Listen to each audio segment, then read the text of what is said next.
কোন জায়গায় কেরাসিন তেলের খনি, কোন জায়গায় সোনার খনি, কোন জায়গায় রূপার খনি, কোন জায়গায় তামার খনি, কোন জায়গায় সোনার খনি, কোন জায়গায় পেট্রোলের খনি, কোন জায়গায় অক্টেলের খনি, কোন জায়গায় কোন সম্পদ জমিনের নিচে আছে, এমন জ্ঞান আদম আমি আল্লাহ তোরে দান করব। সেই জ্ঞানের দ্বারা নিরীক্ষণ করে আমার গুপ্ত সম্পদ জমিনের ভিতর থেকে উদ্ধার করে তোমরা দুনিয়াতে তোমরা ফায়দা লাভ করতে সক্ষম হতে পারবা। আচ্ছা বলুন দেখি, এই জ্ঞান কি আল্লাহ পাক হাতিকে দিছে? এই জ্ঞান কি আল্লাহ ঘোড়াকে দিছে? এই জ্ঞান কি আল্লাহ পাক কুকুর বিলেইকে দিছে? অন্য কোন মখলুকে কি কি এই জ্ঞান আল্লাহ দিছে? ভূখণ্ডের নিচে জমিনের বুকে কোন জায়গায় সোনার খনি, কোন জায়গায় মনির খনি, কোন জায়গায় হীরার খনি, কোন জায়গায় জমরতের খনি, কোন জায়গায় আমার ভাইজানা অক্টেলের খনি, কোন জায়গায় পেট্রোলের খনি, কোন জায়গায় কেরোসিন তেলের খনি, এই জ্ঞান আল্লাহ আদমকে দান করেছে। আমার ভাইজানেরা শুধু তাই নয়, মহান আল্লাহ রাব্বুল আলামিন বলে, আদম রে তোকে যেই জ্ঞান আমি দান করলাম, এই সাগরের মাঝে কোন জায়গায় মণি আছে, কোন জায়গায় মুক্তা আছে, সাগরের মধ্যে কোন জায়গায় কোন সম্পদ আমি আল্লাহ পাক তোদের ব্যবহারের জন্য রেখেছি, সাগরের তলদেশ থেকে সেই সম্পদ, সেই সমস্ত সম্পদ তুমি তোমার জ্ঞানের দ্বারা উদ্ধার করে তুমি দুনিয়াতে ফায়দা লাভ করতে পারবা। আচ্ছা বলুন দেখি, সাগরের মধ্যে, সাগরের নিচের মাতব্বাড়ি মানুষের ছাড়া অন্য কোন মখলুকের কি আছে? হ্যাঁ, অন্য কোন মখলুকের নাই। এই জ্ঞানটা কে দিছে? আমার আল্লাহ বলে, আদম রে কেমন জ্ঞান আমি তোরে দান করলাম, আমার ভূখণ্ডের মাঝে বৃক্ষ তরুলতা যত আমি দান করেছি, কোন বৃক্ষর কোন নাম, কোন বৃক্ষর ফলের ফলের কি স্বাদ, এই সমস্ত গুলাই নিরীক্ষণ করার জ্ঞান আমি আল্লাহ তোমারে দান করেছি।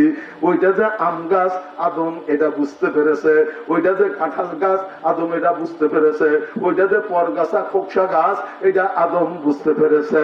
আমার ভাইজানেরা, দুনিয়ার জমিনে যত বৃক্ষ তরুলতা আছে প্রত্যেকটা জিনিসের নাম বাবা আদম আলাইহিস সালাতু সালামকে আল্লাহ যেই জ্ঞান দান করেছিল, জ্ঞান দিয়া প্রত্যেকটা বৃক্ষ নাম বাবা আদম আমার ভাইজানেরা বর্ণনা করে গেছে, যার জন্য তো আমরাও বর্ণনা করতে পারি।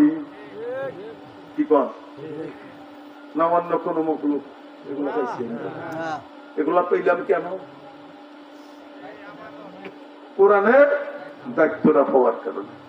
ভাইরা আমার, আর চতুর্থ নাম্বারে আল্লাহ পাক বলে, আদম রে চতুর্থ নাম্বারে নিয়ামত যেটা আমি দিলাম সেটা হলো 8টা জান্নাতের বাড়ি আদম তোদের দখলে। জোরে জোরে বলেন আলহামদুলিল্লাহ।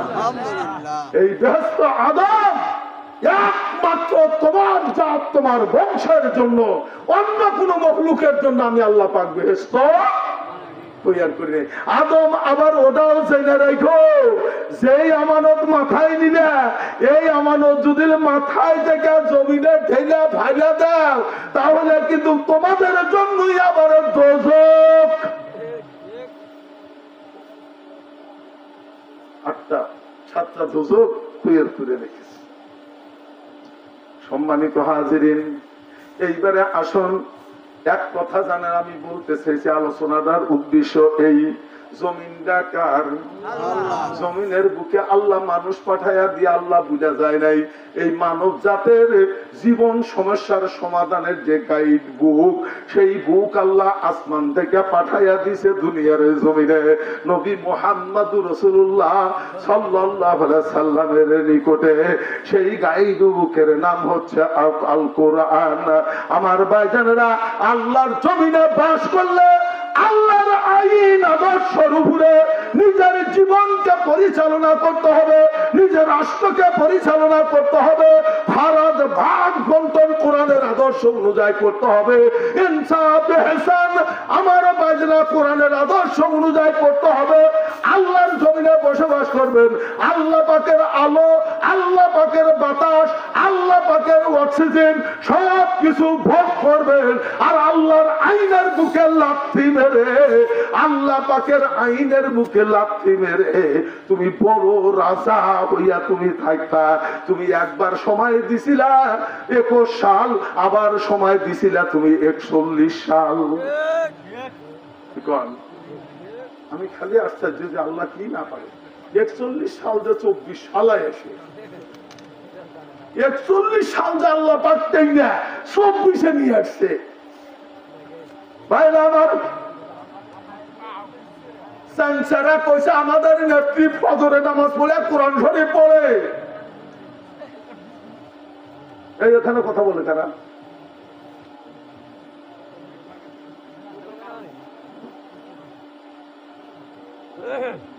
সংসারা বলছে আমাদের নেত্রী মাথার কাপড় ঢেক দিয়ে মাথা ঢেকে রাখে, ফজরে নামাজ পড়ে কোরআন শরীফ না পড়ে কোনো কাম করে না। আমার ভাইজানেরা, নবী মুহাম্মদুর রাসূলুল্লাহ সাল্লাল্লাহু আলাইহি সাল্লাম দুনিয়া থেকে বিদায়ের পরে মদিনায় রওজায় নবী শোয়ার পরে আমার ভাইজানেরা 300 বছর পরে আমার ভাইজানেরা বাগদাদের একজন প্রেসিডেন্ট ছিল বাদশা নুরউদ্দিন। কি নাম ছিল?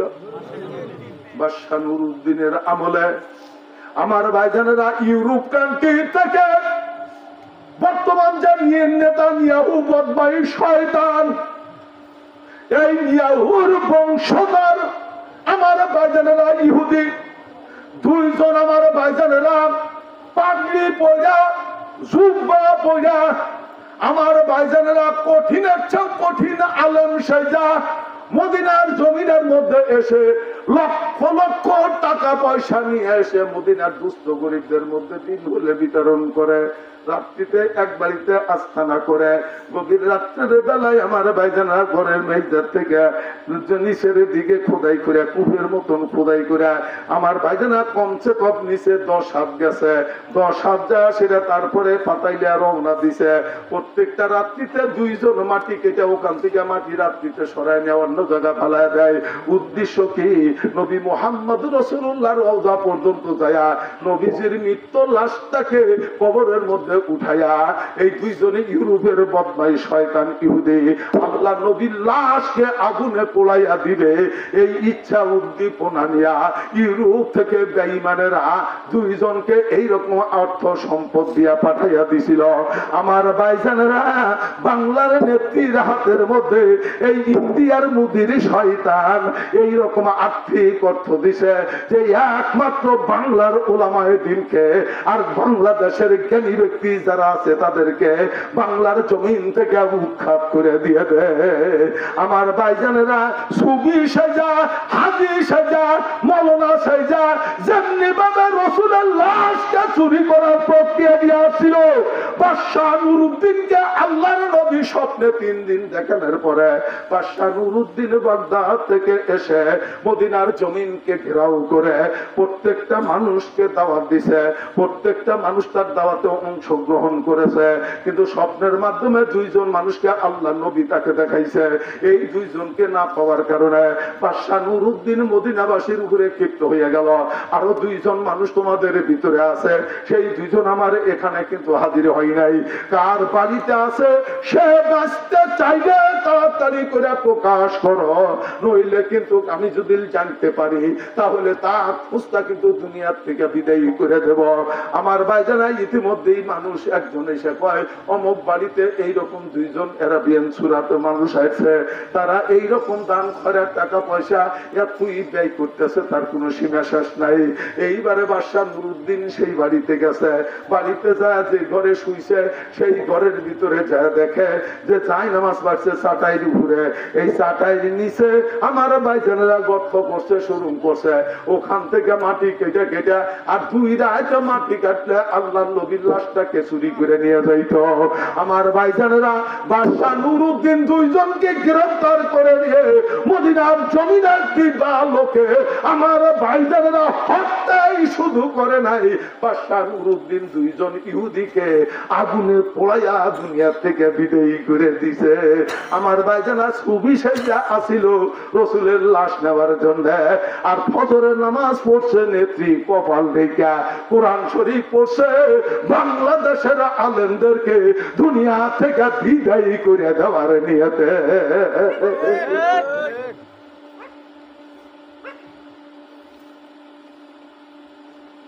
অসন্তুষ্ট হইতেছেন না?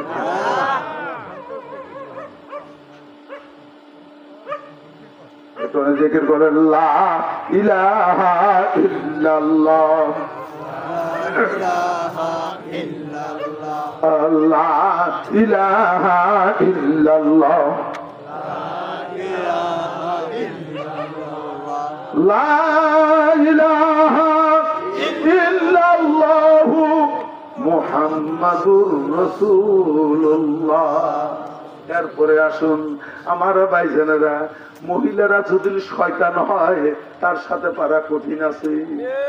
কি কোন? এটা আমি বলতেছি না, আল্লাহ পাক কোরআনে কারীম সূরা ইউসুফের মধ্যে ঘোষণা করেছে, ইন্না কাইদা কুন্না আযীম। নারী জাতির হেরপা, নারী জাতির চক্রান্ত, নারী জাতির বদমাইশির কাছে ইবলিস শয়তানের তামাম বদমাইশি ফেল মারে। ইবলিস পারে না মহিলাদের শয়তানকে আর কৌশলের সাথে। এই মহিলার তালে 17 বছর আল্লাহ রাখছিল। কয় বছর? ঘুম ধরছে মনে হয় আপনাদের। সম্মানিত হাজিরিন, এইবার আসুন মহিলাদের যে হিংসক, এই বিষয়ের উপরে একটা ঘটনা বর্ণনা করবো, আধা ঘন্টা সময় লাগবে। তোমরা জিকির করেন লা ইলাহা ইল্লাল্লাহ, লা ইলাহা ইল্লাল্লাহ, লা ইলাহা ইল্লাল্লাহ, লা ইলাহা ইল্লাল্লাহ, লা ইলাহা ইল্লাল্লাহ, লা ইলাহা ইল্লাল্লাহ, লা ইলাহা ইল্লাল্লাহ, লা ইলাহা ইল্লাল্লাহ, লা ইলাহা ইল্লাল্লাহ, লা ইলাহা ইল্লাল্লাহ মুহাম্মাদুর রাসূলুল্লাহ। মহিলারা যদি কারোর উপরে আক্রোশ করে তার দফা রফা করে তাই দিলে, কিন্তু আমাদের এই এলাকার মা বোনদের কথা কইতেছি, এরা এত বড় মনে সাহস পেত না। শেখ হাসিনা যা পাইছে বুঝছেন, বাতাস তো ইন্ডিয়া, বাতাস কোনকার? ইন্ডিয়া। তার বাপের বংশের কাহিনী যদি আমি বলতে চাই, আশ্চর্য হয়ে আসবে। সে কোন বংশের, কোথা থেকে আসছে, বাংলাদেশে গোপালগঞ্জে কার মাধ্যমে আছে, এগুলা সব ইতিহাস বাংলার জ্ঞানী গুণী মানুষ তথা যত ওলামায়ে দ্বীন আছে প্রত্যেকের কাছে এই খবর জানা আছে। প্রত্যেকটা রাজার জীবনী লেখা থাকে, তার জীবনী নাই কেন? হ্যাঁ, তাহলে তার জীবনী না থাকার পিছনে কারণ ওই জীবনীর মধ্যে দুর্বলতা আছে। কি কর?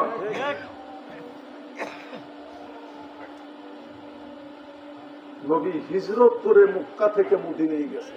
কোথায়? মদিনায়। হিজরির দ্বিতীয় সনে বছরের যুদ্ধ। কিসের যুদ্ধ? হিজরির দ্বিতীয় সনে বদরের যুদ্ধ। আর ওই বছরের রমজানের রোজা প্রথম লাগাতার 1 মাস করে রোজা ফরজ। রমজানের 17 তারিখে বদরের যুদ্ধ সংগঠিত হয় বদর প্রান্তরে। রহমতের নবীর সেনাপতি রসুল সহ 313 জন, আর কাফের বেঈমানের 1000। কয় হাজার? সমান হলো? আমার ভাইজানেরা, এই বদরের যুদ্ধে কাফের বেঈমানদের সবচাইতে বড় নেতা, বড় রাজা, নাম ছিল তার আবু কয়না এই নাম আছে না আপনার করে কয়েক গ্রামের মধ্যে? জেলিয়াপাড়া, কুমারপাড়া, হ্যাঁ, নাপিতপাড়া আছে। এমন নামের নাম আল্লাহর পক্ষ থেকে দেওয়া অভিসম্পদকারী নাম। এই নাম পৃথিবীর কোন বেঈমানেরাও রাখে না। অথচ এই নামের অর্থ কি? আবু জেহেল মানে কি? মূর্খের পিতা অর্থ হলেই, কিন্তু এর চাইতে খারাপ অর্থ আলাম নাম কিন্তু মানুষের রাখে না। মানুষের নাম বুলু আছে না নাই? বাংলা তার মানে হলো বিলেতি কুকুর। বাংলা তার মানে কি? বিলেতি কুকুর। এই নাম মানুষের নাম রাখে জুয়েল, আছে না নাই? বাংলা তার মানে হচ্ছে মলের মধ্যেকার পোকা ডেউ পড়ে।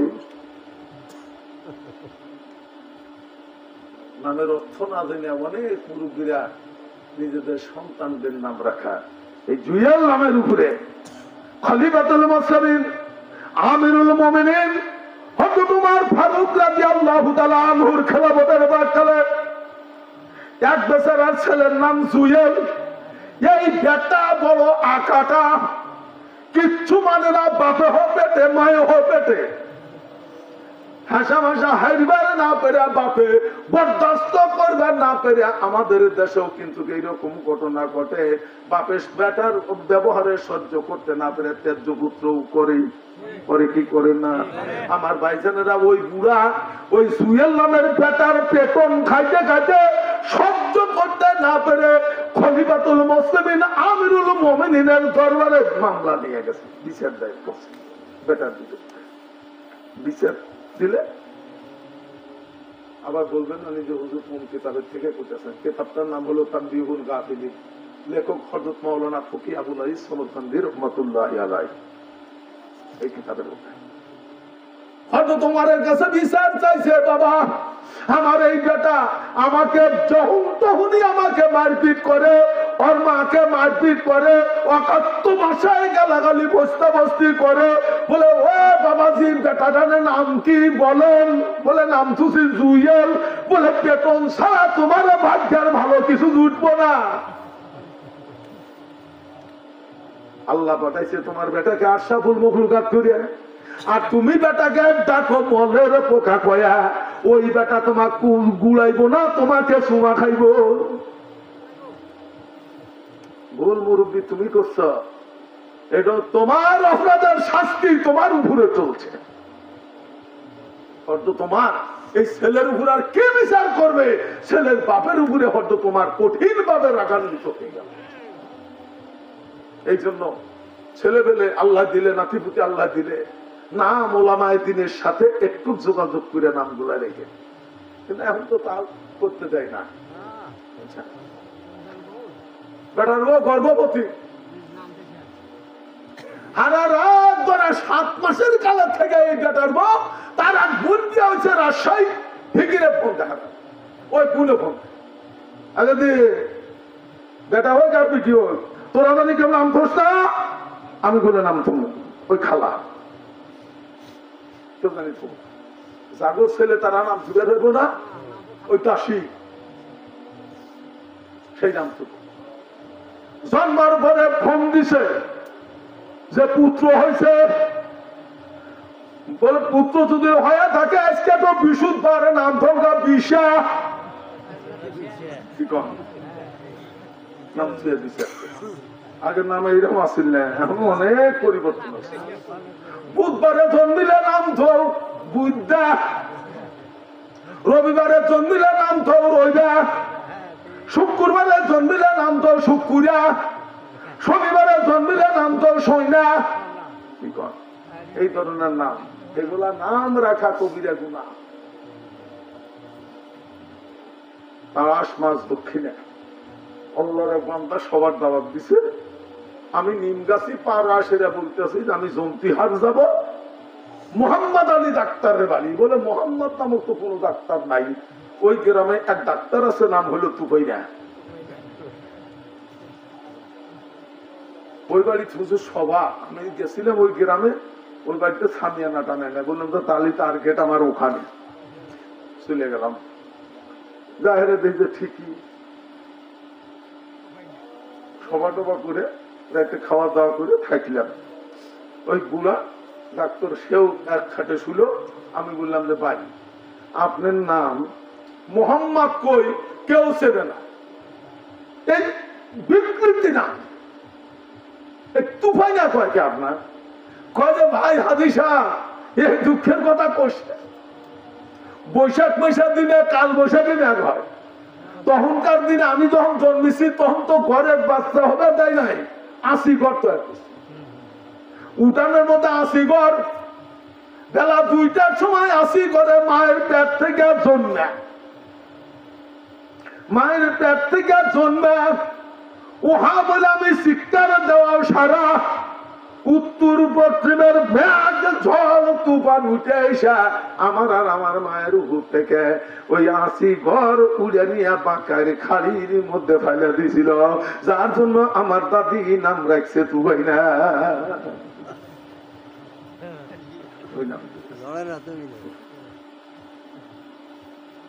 সম্মানিত হাজিরিন, আমি বলতেছিলাম সেদিন হযরত ফারুক আজম ওমর ফারুক রাদিয়াল্লাহু তাআলা আনহু তার খেলাফতের প্রাক্কালে ওই বুড়াকে যেভাবে জব্দ করে দেওয়া, জব্দ করে দিছে, পরিশেষে ছেলেকে বলছে জন্মদাতা পিতা যদিও কাফের হয় তাকে পিতা হিসাবে সম্মান না করলে জীবন মহান আল্লাহর জাহান্নামের আগুনে তোরে জ্বলতে হবে।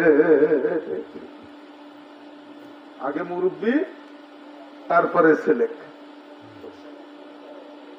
ব্রাদারান ইসলাম, ওই কঠিন বদরের যুদ্ধ মনে আছে?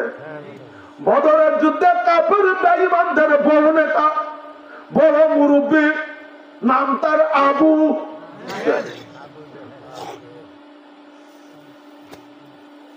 তারা 1000, কয় হাজার?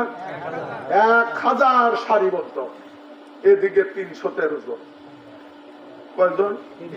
313 জন। ওই সময় হয়নি, 311 জন হয়েছে। কয়জন হয়েছে? আল্লাহ নবী মাঝখানে। এমন সময় 2টা শিশু সন্তান, একজনের নাম মাআজ, এর একজনের নাম মুআব্বাস। একজনের বয়স 5, এর একজনের বয়স হলো 7। একই মায়ের পেটে 2 ভাই। 2 জন এসে আল্লাহ নবী 2 পাও বসে বলে, ওই হুজুর অনুমতি চাই, ইসলামের শত্রু, আপনার মতন রাসূলের শত্রু, আল্লাহর শত্রু আবু জাহেলকে আমরা 2 ভাই হত্যা না করে এই ময়দান থেকে মায়ের কোলে আমরা ফিরব না। অনুমতি চাই। কি চাই? অনুমতি চাই। আল্লাহর নবী বলে, বাবা তোমরা শিশু, তোমাদের জন্য যুদ্ধে অংশগ্রহণ করা আল্লাহর পক্ষ থেকে আমার উপর অনুমতি নাই। কিছুতেই মানে না। 2 ভাই আল্লাহর নবী 2 পাও ধরছে, ছাড়ে না। পরিশেষে আল্লাহর নবী ডাক দিয়ে কয়, ও আবু আয়ুব, এই শিশু 2টাকে তোমার তো ভাতিজা, এরা আমাকে এমন ভাবে আঁকড়াইয়া ধরছে, জড়াইয়া ধরছে, আমাকে তো বসাইতেও দেয় না, কিন্তু আল্লাহর পক্ষ থেকে তো অনুমতিও আমি পাই নাই। বিদায় এই মুহূর্তে আমি কি করব? কাফেররা তো পজিশন নিয়ে ফেলছে, এখন তো সামনে ছাড়তে হবে। আবু আইয়ুব রে, একটা কাজ করো, তোমার 2টা ভাতিজাকে আমি একটা কথা বলে দেই। আল্লাহ নবী 2 জনের মাথায় হাত দিয়ে কয়, বাবা তোমরা 2 জন আমার চেহারার দিকে একটুখানি তাকাও। সঙ্গে সঙ্গে 2টা ভাই আল্লাহ নবীর চেহারার দিকে তাকাইছে, বলতেছে, বাবারা একটু তোমরা 2 ভাই ফাঁকে যায় 2 ভাই একটুখানি কুস্তি করবা, যে ভাই কুস্তিতে জয় করবা সেই ভাইকে এই যুদ্ধে অংশগ্রহণ করার অনুমতি আছে।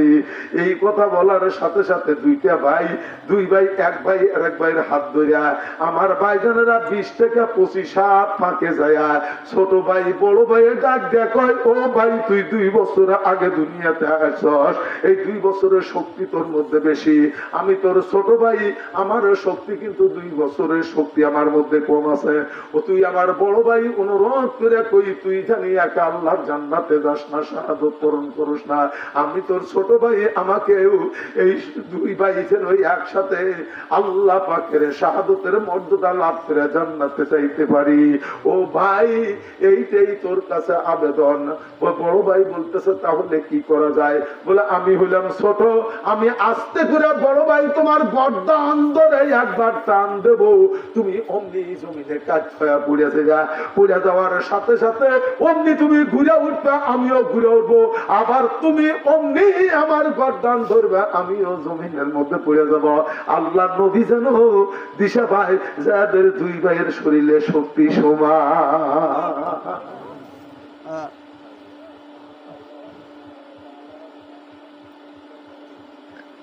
আমার এই ঘটনা যখন ঘটাইছে, 2 ভাইয়ের কুস্তি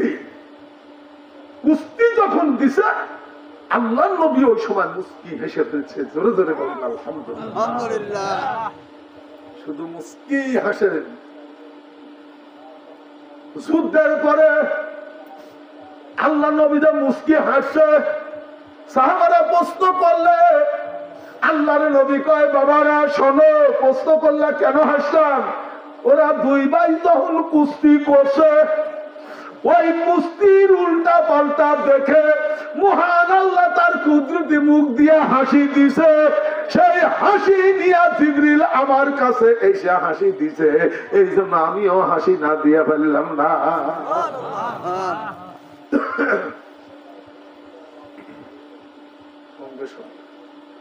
2 ভাই আল্লাহ নবী ডাক দিল, আব্দুর রহমান। এদের 2 ভাইয়ের ছোট চাচার নাম আব্দুর রহমান, বড় চাচা আবু আইয়ুব।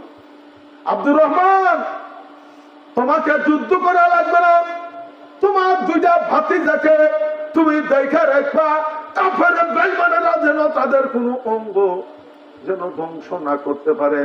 আব্দুর রহমান, তুমি শুধু আজকের এই ময়দানে তোমার 2টা ভাতিজাকে দেখে রেখা। আমার ভাইজানেরা, এই মুহূর্তে এই যুদ্ধের দামামা বেজে গেল। এরপরে মারাসা ডান সাইডে, মুআব্বাদা বাম সাইডে, চাচার 2 সাইডে 2 জন দাঁড়ানো। 2 জনের হাতে ছোট্ট ছোট্ট 2টা চাকু, তলোয়ার না।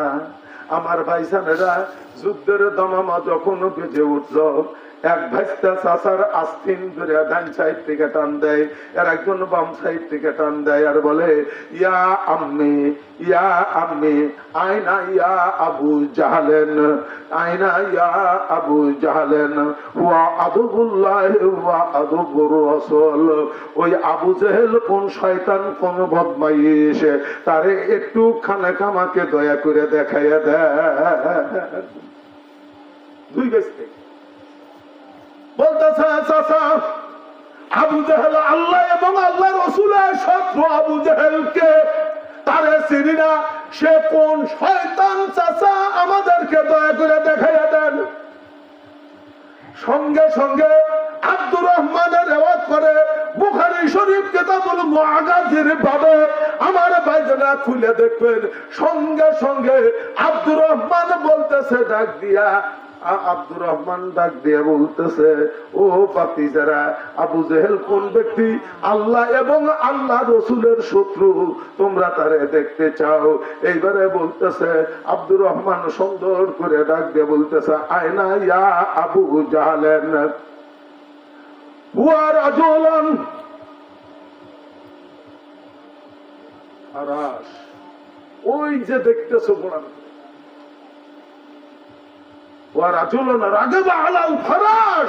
ওই যে ঘোড়ার উপরে গর্দান লম্বা মানুষটা, ওইটাই হচ্ছে আবু জেহেল।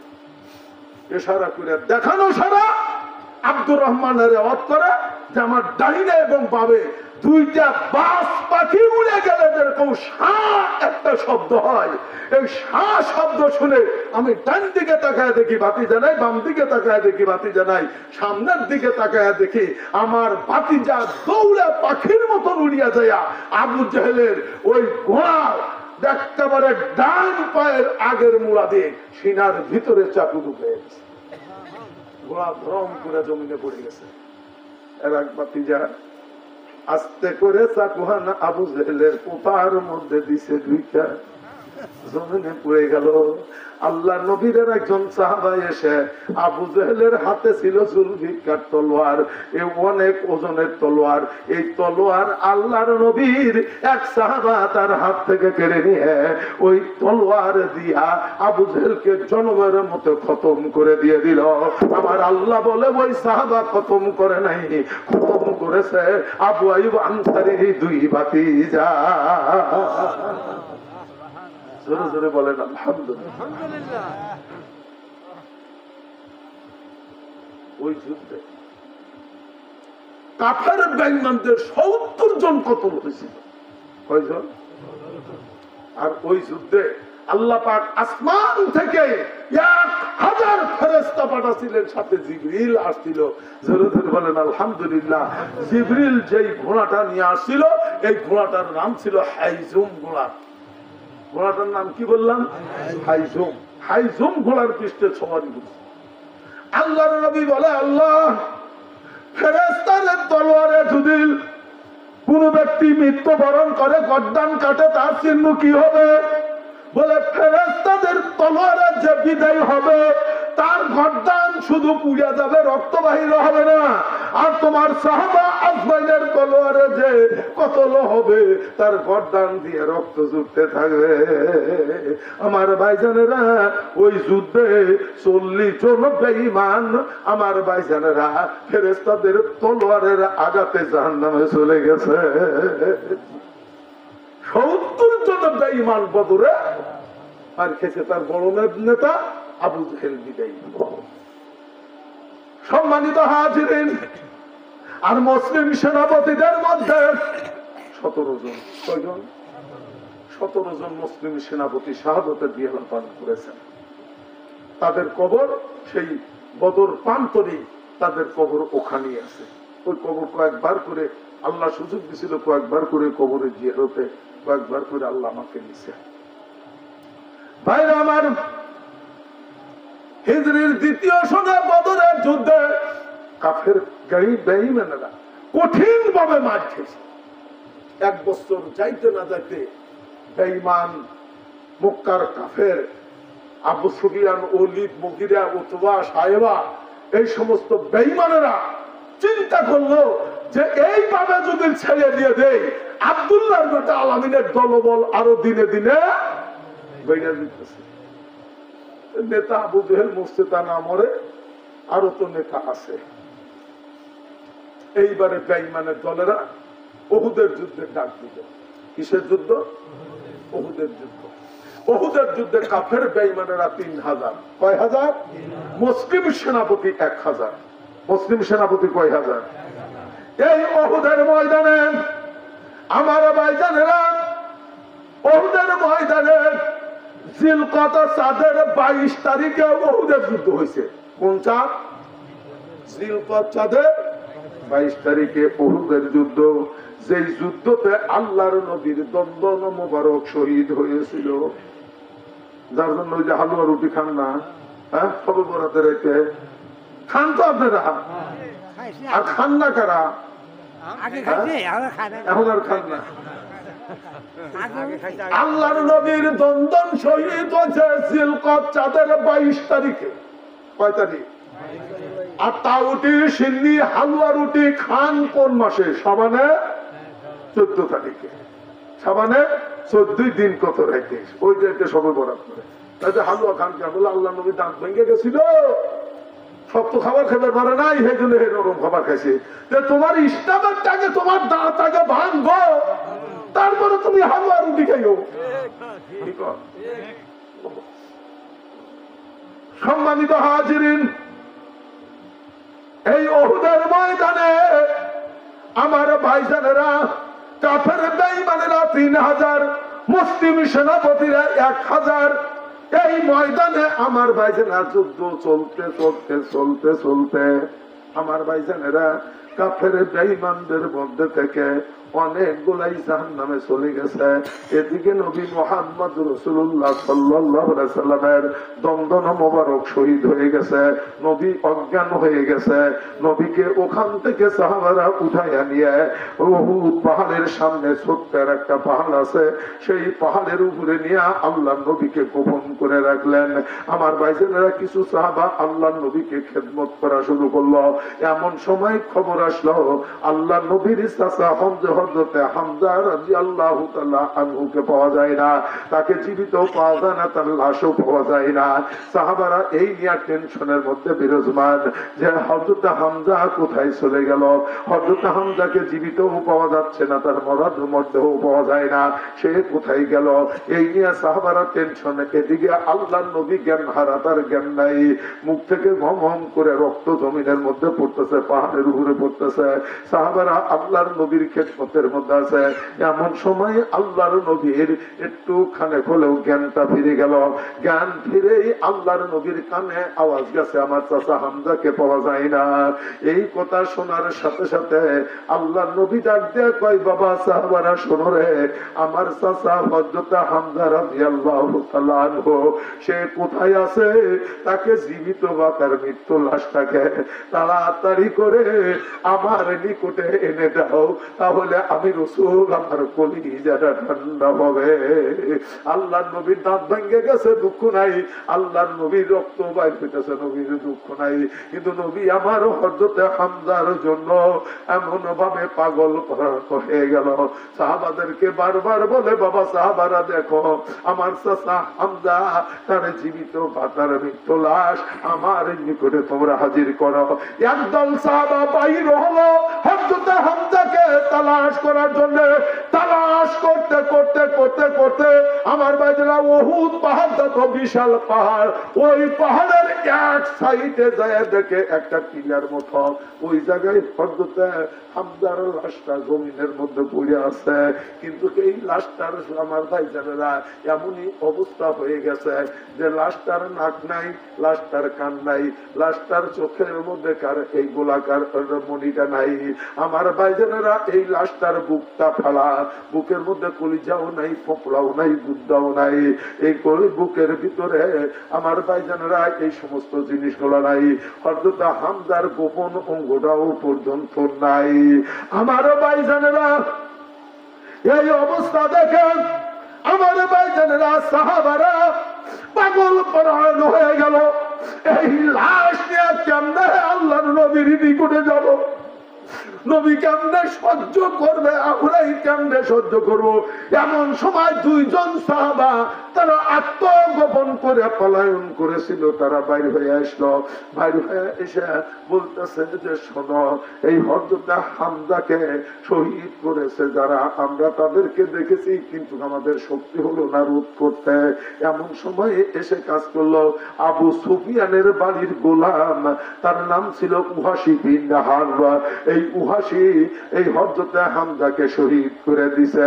শুধু তাই নয়, উহাসি শহীদ করার সাথে সাথে আবু সুফিয়ানের বিবি ওই জাহান্নামী মহিলা, ওই মহিলা ওই জায়গায় ছিল। এই তার বাড়ির গোলাম উহাসি হামজাকে শহীদ করে দেওয়ার কারণে আমার ভাইজানেরা ওই মহিলা তার গলায় তার বাপের তার বিয়ার দিন তার বাবা 20 ভরি সোনার একটা গোপুহার দিছিল। গলার গোপুহার খুলে ওই মহিলা হিন্দা, ওই মহিলার নাম ছিল হিন্দা, এই হিন্দা গলার গোপুহারটা খুলে তার বাড়ির গোলামকে উপহার দিছে। কাদের মতন কাজ করছস, মুসলিমদের কঠিন একটা যুদ্ধকে দুনিয়ার থেকে বিদায় করে দেওয়ার কারণে আজকে তোর জন্য এই পুরস্কার, আমার বিয়ের দিন আমার বাবার দেওয়া এই গলার হার আমি তোরে উপহার দিয়ে দিলাম। উপহার দেওয়ার পরে বলতেছে তলোয়ার আমার হাতে দে। এইবারে উহাসির হাত থেকে তলোয়ার নিয়ে ওই খুস্তা সালতানা বদমাইশ মহিলা আমার ভাইজানেরা হযরত হামজার কানটা কেটে দিল, নাকটা কেটে দিল, তলোয়ারের মাথা দিয়ে চোখের দুইটা মণি গোলা বাইর করে দিয়ে দিল, জিব্বার টান দিয়ে বাইর করে জিব্বার গোলার পাতা কেটে দিল। আমার ভাইজানেরা বুকটা ছিঁড়ে কলিজা ফপড়া বাহির করে ওই হিংসক মহিলা আমার ভাইজানেরা সেইগুলা নিজের দাঁত দিয়ে চাবাইয়া থুরা থুরা করলো, তলোয়ার দিয়া হযরতে হামজার গোপন অঙ্গটা পর্যন্ত কেটে দিল। এই কাম করছে আবু সুফিয়ানের বিবি হিন্দা। এই হিন্দা নামক সেই মহিলা, এই মহিলার বংশধর হলো বাংলাদেশের শেখ হাসিনা, যার কারণে আয়না ঘর তৈরি করে হযরতে হামজার লাশকে যেরকম ভাবে আমার ভাইজানা তসরুফ করেছে, আয়না ঘরের মধ্যে এই মহিলা এই সমস্ত লোককে ওই রকম তসরুফ করেছে।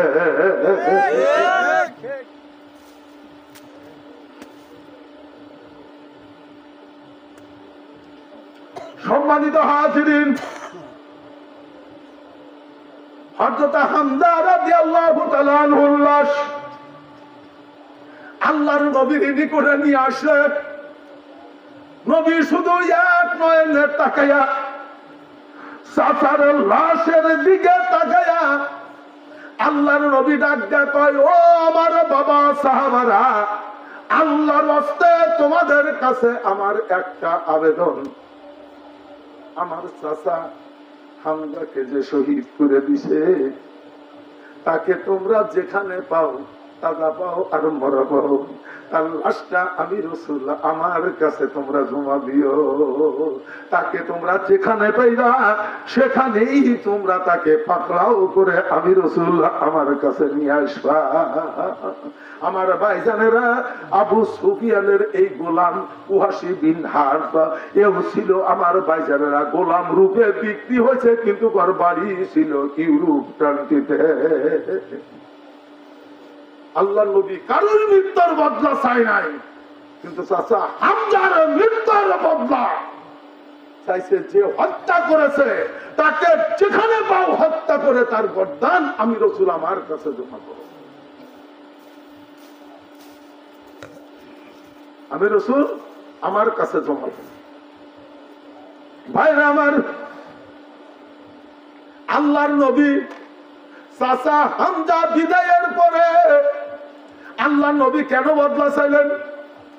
এত মানুষ শাহাদাত বরণ করলো, কারোর বদলা চাই নাই, কিন্তু হামজার মৃত্যু যে ঘটাইছে তার মৃত্যু কামনা আল্লাহর নবী কেন করলেন? কারণ আছে না আমার ভাইজানেরা, নবী মুহাম্মদ রাসূলুল্লাহ সাল্লাল্লাহু আলাইহি সাল্লাম মা আমিনার উদর থেকে জন্মগ্রহণ করে 14 দিন নবী আমার মায়ের স্তনে দুধ পান করেছে। কয়দিন? 14 দিন মায়ের স্তনের দুধ পান, 3 দিন মায়ের স্তনের দুধ পান করেছেন। 3 দিন পরে নবী মুহাম্মদুর রাসূলুল্লাহ আমার ভাইজানেরা ওই বাড়িতে একজন দাসী ছিল, নাম ছিল সৌবিয়া।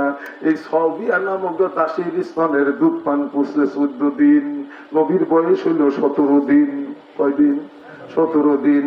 নবী মুহাম্মদুর রাসূলুল্লাহ সাল্লাল্লাহু আলাইহি সাল্লাম এই 14 দিন দাসী সৌদিয়ার দুধ পান করেছে।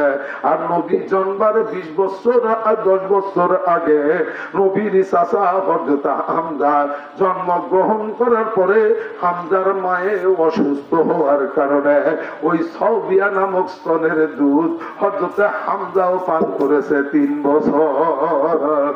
সৌদিয়া নামক দাসীর স্তনের দুধ চাচা হামজাও পান করেছে 10 বছর পরে। সৌদিয়ার নামক দাসীর স্তনের দুধ চাচার ভাইস্তা নবী মুহাম্মদ রাসূলুল্লাহ এই স্তনের দুধ পান করেছে। যদিও চাচা ভাতিজা সম্পর্ক, কিন্তু এদিকে হলো গা দুধ ভাই। এই দুধের যে একটা টান, দুধের যে একটা দরদে, নবী মুহাম্মদ রাসূলুল্লাহ হামজা শহীদ হওয়ার কারণে বদলা চাইছে আল্লাহর কাছে।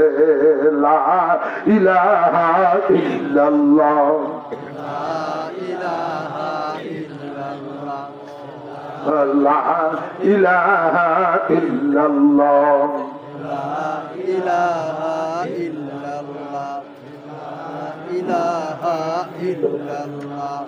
লা ইলাহা ইল্লাল্লাহ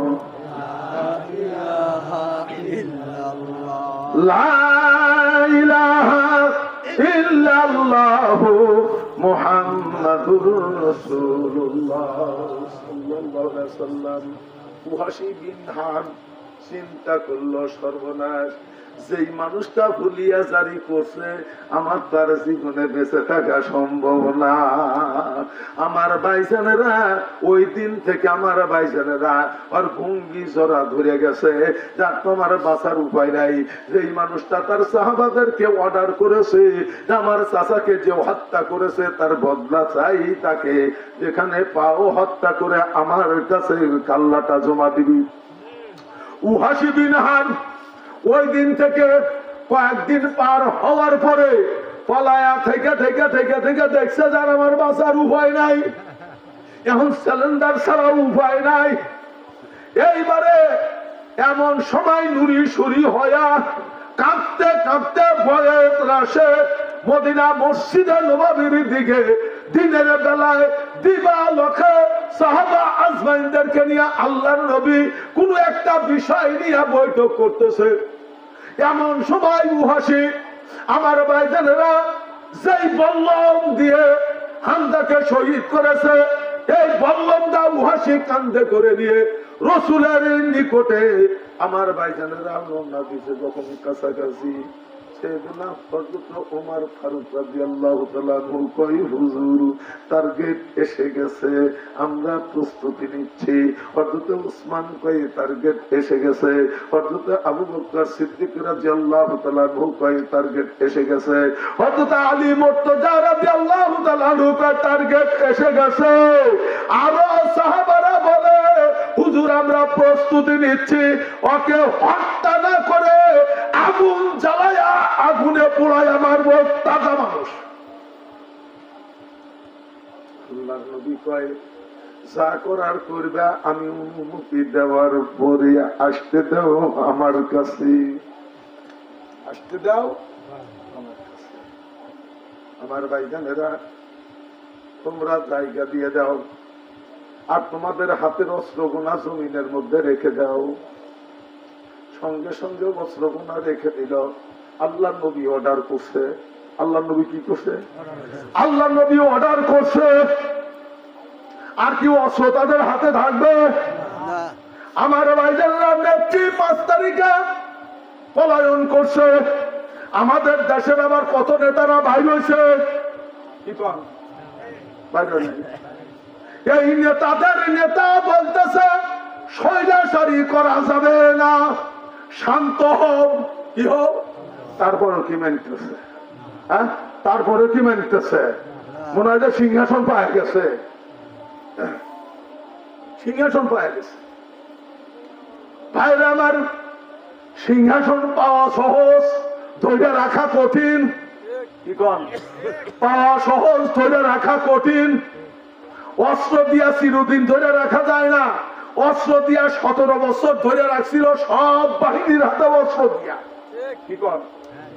আর ওই রংপুরের এক আবু সাইদের রক্ত আমার ভাইজানেরা, বৈষম্য ছাত্ররা আমার ভাইজান আন্দোলন করলো, কয়জনের হাতে অস্ত্র ছিল? কি কন? অস্ত্র কি তারা নিয়ে বাইরে ছিল? রাইফল ছিল, স্ট্যান্ডগান ছিল। আমার ভাইজানা যত অস্ত্র নেত্রীর অধীনে ছিল, তারপরেও আমার ভাইজানেরা ওই অস্ত্র বিস্ফোরণ ঘটে নাই, যার কারণে তাকে পলাইতে বাধ্য হওয়া লাগলো। আমার ভাইজানা সিংহাসন পাওয়া সহজ, কিন্তু সিংহাসন ধরে রাখা কঠিন। ব্রাদার ইন ইসলাম, এইবারে আসুন, আল্লাহ নবী কয় আসতে দাও।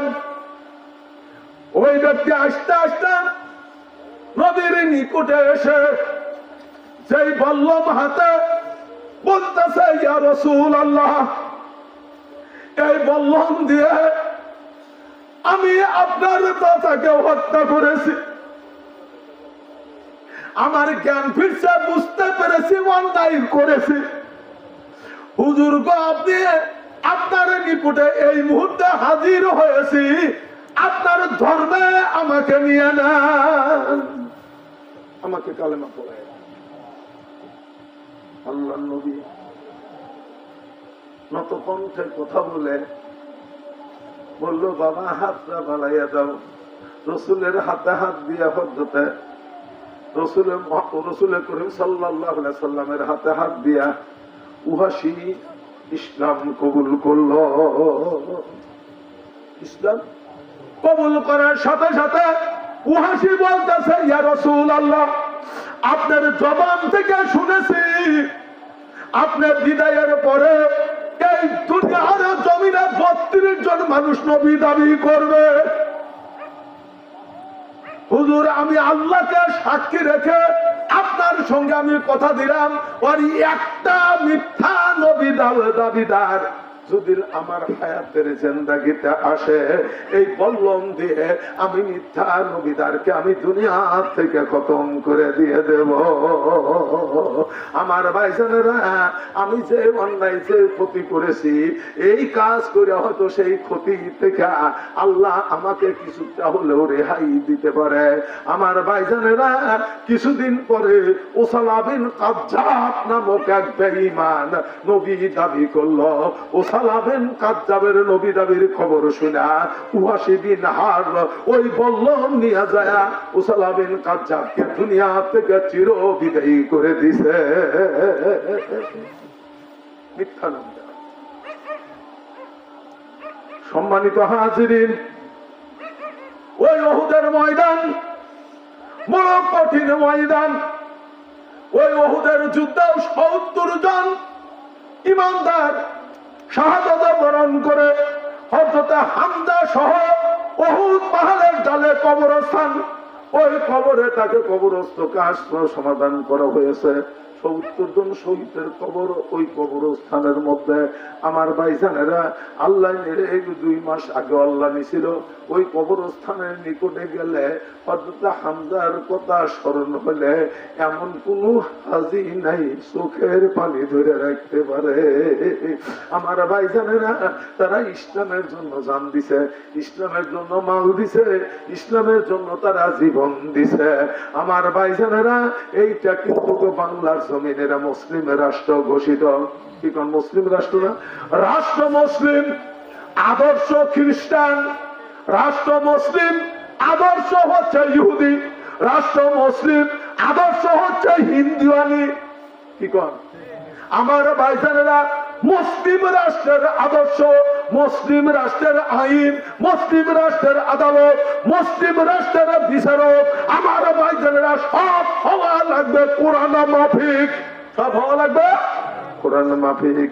কোরআনের মতন আমানত মাথায় নেওয়ার কারণে আজকে আমরা আশরাফুল মখলুকাত এই কোরআনের পক্ষে কাজ করে আশরাফুল মখলুকাত মর্যাদা নিয়ে দুনিয়া থেকে চিরবিদায় বরণ করতে চাই। আপনারা কি সবাই রাজি আছেন?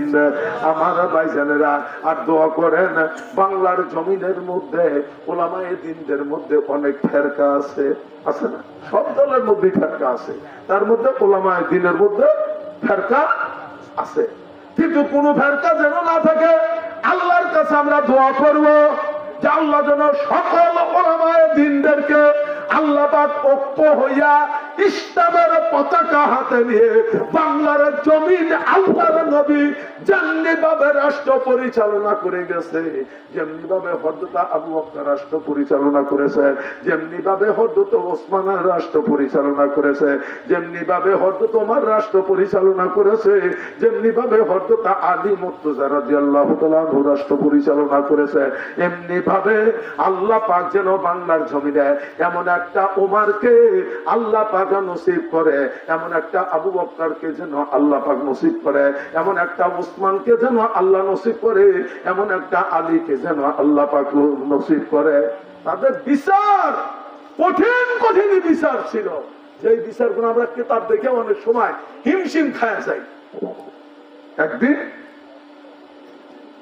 রাস্তার ভিতরে 2 জন বন্ধু সফর করবার জন্য রওনা দিছে। রাস্তার ভিতরে 2 জন বন্ধু একজনের কাছে 5টা রুটি। কয়টা রুটি?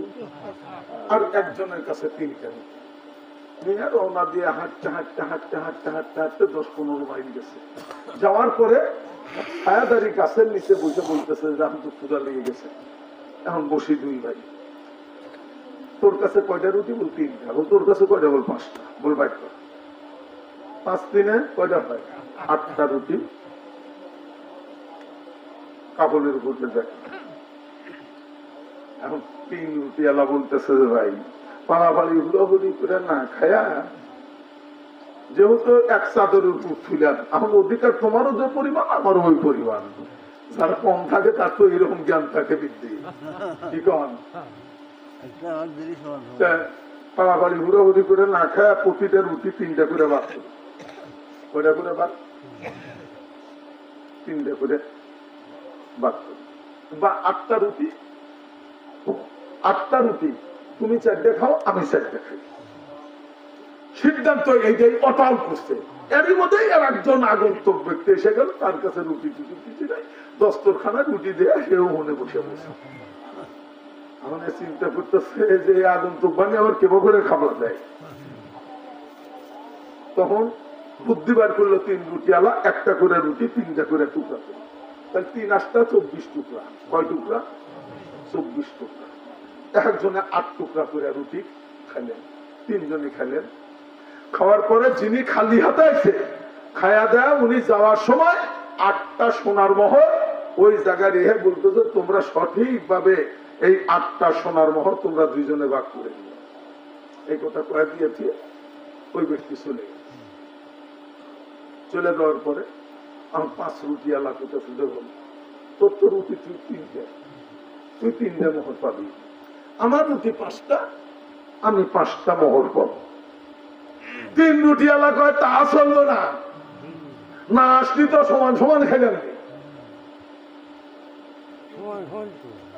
কিছুতেই মানতেছে না। 3 রুটি আলা হে অর্ধউদ্দিন দিব, কিন্তু 5 রুটি আলা কয় বিচার কইরাই দেবো।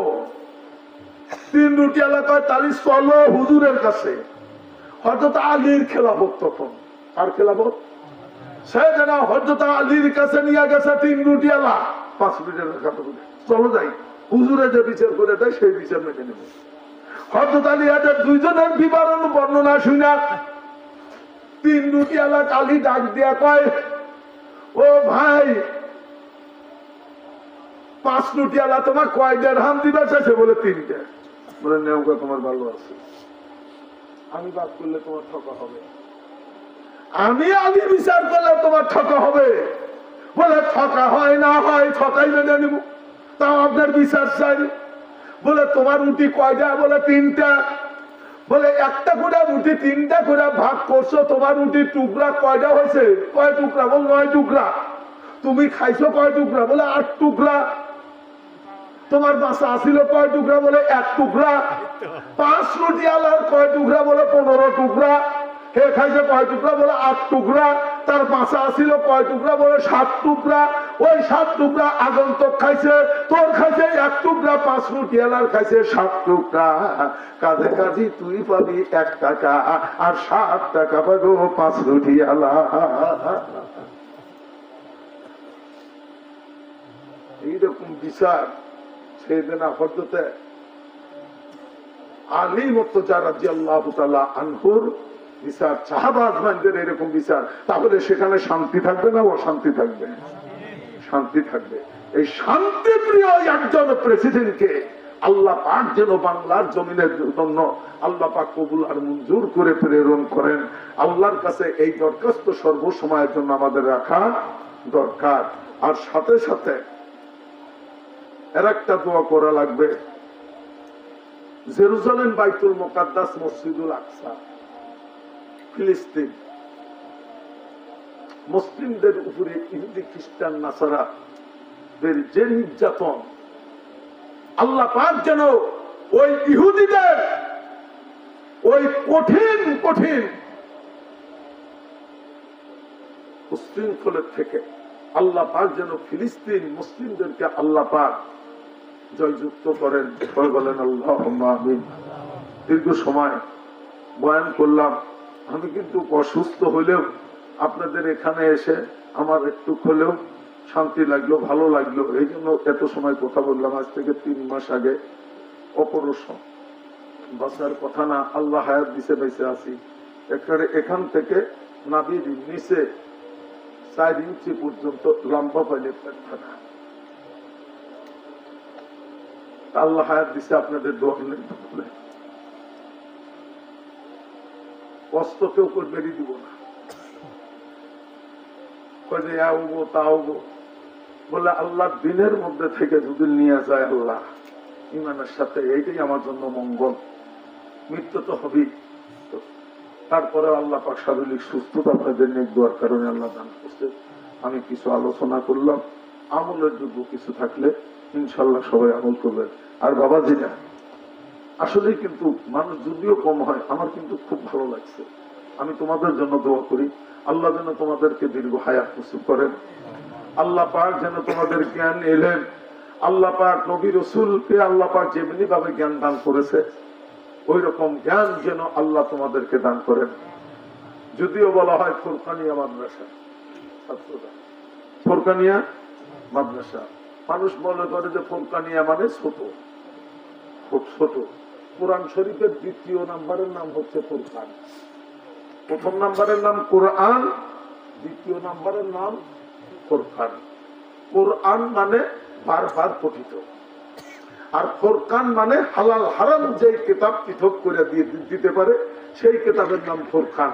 এই হালাল হারাম, এই ফুরকান, এই কিতাব আসা দিলে আমরা অসাধুর মখলুকাত। এই পৃথিবীতে কোন ছেলে কি কোন মায় বিয়া করে? একই মায়ের পেট থেকে ভাই আর বোন, এই বোন কি ওই ভাইয়ের সঙ্গে কেউ বিবাহ দেয়? এটা কি হয়? পশু পাখির মধ্যে কি এগুলা বাদ দিস আছে? পশু পাখির মধ্যে কি বাদ দিস আছে? কিন্তু আমার আপনার মধ্যে কি আছে? বাদ দিস আছে। মাকে বিবাহ করা হারাম, বোনকে বিবাহ করা হারাম, ফুবু আম্মাকে বিবাহ করা হারাম, নিজের মায়ের বোনকে বিবাহ করা হারাম, নিজের নানিকে বিবাহ করা হারাম, দাদিকে বিবাহ করা হারাম, খালাকে বিবাহ করা হারাম। এই হারাম কে শিক্ষা দিছে? আল কোরআন। কে শিক্ষা দিছে? আল কোরআন, সেই কিতাব।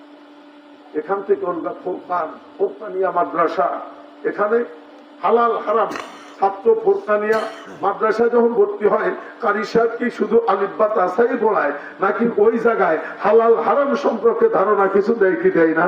হ্যাঁ, ওযুর ফরজ কয়টা, গোসলের ফরজ কয়টা, এগুলা শিক্ষা দেয় কি দেয় না? এগুলা শিক্ষা দেয়।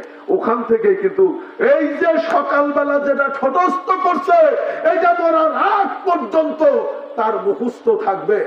আর বয়স কিছুটা বাড়তি হয়ে গেলে ছোট্ট একটা কোরআন শরীফের আয়াত 15 বার পড়লেও মুখস্থ হবে চাই না। কি কন? কাছাকাছি সকালবেলাটাই হলো। আল্লাহ যেন আমাদের সকলকে কবুল করেন, মঞ্জুর করেন। আর বাবারা, তোমরা এই প্রতিষ্ঠানটা, এই মাহফিলটা তোমরা বছর বাদে 1 বার 2 বার করে তোমরা এই প্রতিষ্ঠানগুলা করবা। এতে কি হয়? মানুষের অন্তরাত্মা তাজা হয়, অন্তরাত্মা তাজা হয়, ইমানি শক্তি বলন্দ হয়। আর এই সময়টুকুনের মধ্যে যারা এসে বুঝছেন, এই সময়ের মধ্যে মানুষগুলা কি কোনো গুনার চিন্তা ভাবনা কারের মধ্যে আছে?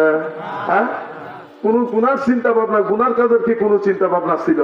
এই অবস্থায় যদি গুনার চিন্তা ভাবনা ছিল না, এই অবস্থায় আমার আপনার মৃত্যু হয়ে গেলে মৃত্যু হবে আল্লাহ পাকের জান্নাতের দরজায় মানুষগুলো বসে।